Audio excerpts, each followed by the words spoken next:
प्रधानमंत्री नरेंद्र मोदी ने teachers day के मौके पर एक बच्चे के सवाल के जवाब में कहा था कि 2024 के आम चुनाव तक उनकी कुर्सी को कोई खतरा नहीं है। इस बच्चे ने मोदी से पीएम कैसे बना जाए, इस पर सलाह मांगी थी।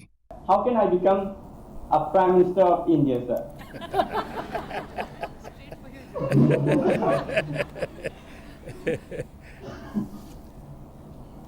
2024 के चुनाव की तैयारी करो।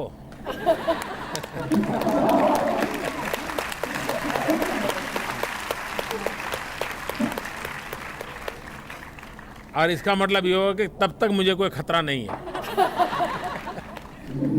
मोदी ने भले ही इसका जवाब हल्के मूड में दिया हो, लेकिन उस वक्त से ही सियासी गलियारे में इसकी चर्चा होने लगी थी कि आखिर 2024 के बाद नरेंद्र मोदी का उत्तराधिकारी कौन होगा। दोस्तों, अगर कहीं सुनी बातों में यकीन किया जाए तो भाजपा के भीतर दो ऐसे चेहरे हैं जिनको पीएम पद का उम्मीदवार माना जा सकता है। लेकिन आज हम आपको उन 5 चेहरों के बारे में बताएंगे जो प्रधानमंत्री पद के दावेदार हो सकते हैं। दोस्तों, आगे बढ़ने से पहले एक रिक्वेस्ट है कि यदि आपको हमारे द्वारा दी गई इस छोटी सी जानकारी से कुछ सीखने को मिले तो वीडियो को लाइक और चैनल को सब्सक्राइब जरूर करें। दोस्तों, पहला चेहरा जो सामने निकलकर आता है वो है नितिन गडकरी। राष्ट्रीय स्वयंसेवक संघ के गढ़ नागपुर की मिट्टी से जुड़े और भारत के वर्तमान रोड ट्रांसपोर्ट और हाईवे मंत्री नितिन गडकरी भी इस सूची में बड़ा नाम है। अपने जवानी के दिनों से लेकर आज तक सावरकर के सिद्धांतों से जुड़े होने की वजह से उन्हें आरएसएस के सबसे पसंदीदा नेताओं में से एक माना जाता है। नितिन गडकरी ने हमेशा से ही खुद को आरएसएस के सिद्धांतों पर चलने वाला बताया है। नितिन गडकरी ने सड़क परिवहन और राजमार्ग मंत्री रहते हुए जो सराहनीय काम किए हैं, उसे आज पूरा देश जानता है। नितिन गडकरी भारत के सबसे लंबे समय तक सड़क परिवहन मंत्री बने रहने का रिकॉर्ड अपने नाम कर चुके हैं। वह 9 साल से सड़क परिवहन मंत्रालय को संभाल रहे हैं। उन्होंने 18 साल की उम्र से आरएसएस के सिद्धांतों पर चलने का फैसला कर लिया था और आज भी वे बिना किसी विवाद के बिना हर राज्य से अपने रिश्तों को बनाकर देश के लिए काम कर रहे हैं। दोस्तों, बात करें दूसरे ऐसे चेहरे की जो मोदी के बाद उनकी कुर्सी संभाल सकते हैं तो वो निकल के आते हैं अमित शाह। देश के गृह मंत्री अमित शाह इस सूची में शायद जनता द्वारा दूसरा सबसे पसंदीदा नाम है। वह इसलिए क्योंकि अमित शाह गुजरात में भी नरेंद्र मोदी के उत्तराधिकारी माने जाते थे। अमित शाह ने 2002 से लेकर 2012 तक नरेंद्र मोदी वाली गुजरात सरकार में भी कई मंत्री पद संभाले थे। उन्हें पीएम मोदी के रणनीतिकार और एक मेहनती सेनापति के रूप में भी देखा जाता है। गुजरात से होने के बावजूद उन्हें 2014 के चुनाव में उत्तर प्रदेश जैसे बड़े और अहम राज्य का प्रभारी बनाया गया था, जिसमें उनके नेतृत्व में भाजपा ने रिकॉर्ड 80 लोकसभा सीट में से 73 पर अपना कब्जा किया था, जिसके बाद उन्होंने भाजपा के राष्ट्रीय अध्यक्ष के पद को भी संभाला था।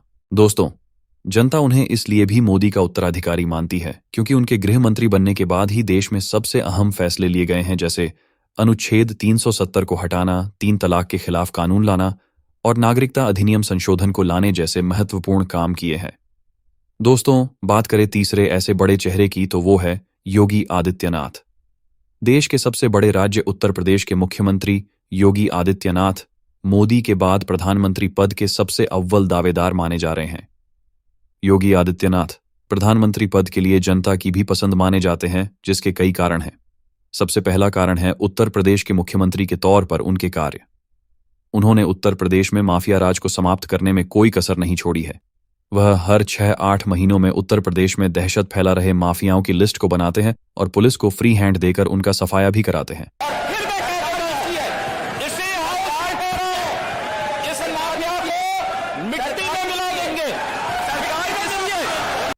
दूसरा कारण जिसकी वजह से जनता योगी आदित्यनाथ को अगला प्रधानमंत्री देख रही है, वो है हिंदुत्व का सबसे बड़ा चेहरा।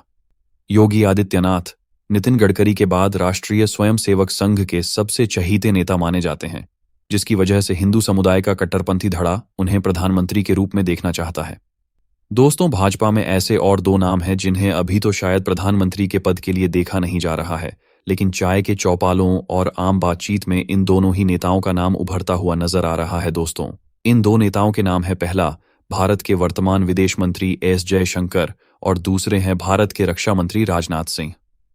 दोस्तों, बात करें एस जयशंकर जी की तो वे विश्व स्तर के कार्यक्रमों में भारत के पक्ष को बेबाकी से रखते हैं।